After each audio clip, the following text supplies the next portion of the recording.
कक्षा 10 विषय हिंदी का इम्पोर्टेंट टॉपिक है पद सूरदास का।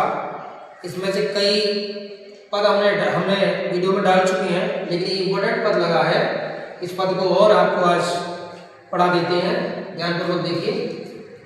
कि निर्गुण कौन देश को बासी, मधुकर कही समझाए सोहदे, पूजति साच नहासी।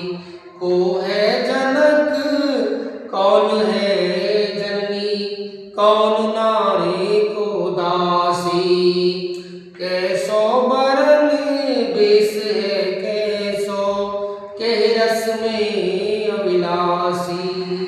पावे गो पुनि कियो आपनो, जोर करे गो गासी। सुनत मोन होए रयो बाबरो, सूर सबे मति नासी। इस प्रकार से आपका पद पूरा हो जाता है कि निर्गुण कौन देश को वासी। अर्थात संदर्भ इसका सबसे पहले प्रस्तुत पद्यांश हमारी पाठ्य पुस्तक हिंदी के पद शीर्षक के अंतर्गत संकलित है। इसके रचयिता कवि सूरदास जी हैं, आप सबको पता चल गया।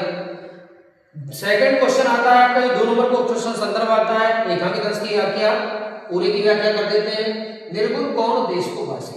सूरदास जी कहते हैं कि निर्गुण गोपियां उनकी बात को, उद्धव जी की बात को सुनकर के कह रही हैं कि हे उद्धव, निर्गुण कौन किस देश का निवासी है।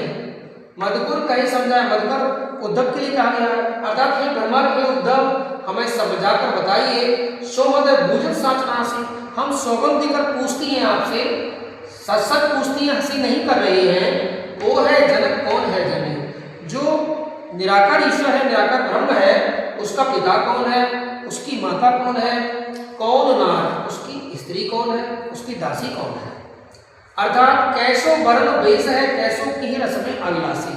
उसका वो किस रंग को, कैसा वर्ण, उसका रंग कैसा है, क्या वेश, उसकी वेशभूषा कैसी है, कही रस में अविलासी, वह किस रस को मानने वाला है। पावे गोकुल कियो आपनो, जोरे करे वो गासी। गासी बोली हंसी, यदि हम लोगों से हंसी करेगा, हे उद्धव जी, यदि तुम हमसे हंसी करोगे तो निश्चित तौर पर अपने किए हुए का फल पाओगे। सुनत मौन में रयो बाबरो, सूर सबे मति नासी। गोपियों की इस बात को, अर्थात गोपियों के अतः प्रेम को देख करके उद्धव जी मौन हो जाते हैं, उनकी मति मारी जाती है। सूर सबे मति नासी। सूरदास जी कहते हैं कि उद्धव की मति मारी गई, अर्थात उद्धव की कर्तव्य विमूढ़ हो गए। गोपियों के प्रेम को देख करके उद्धव स्वयं उसमें रंग गए। और तीसरा क्वेश्चन है आपका, मधुकर शब्द किसके लिए प्रयोग हुआ है। तो मधुकर शब्द उद्धव के लिए प्रयोग हुआ है। इस प्रकार से आपका ये पूरा पद पूरा हो जाता है, इम्पोर्टेंट पद है। आज आपको धन्यवाद है, आप सभी लोग इसको पढ़ें।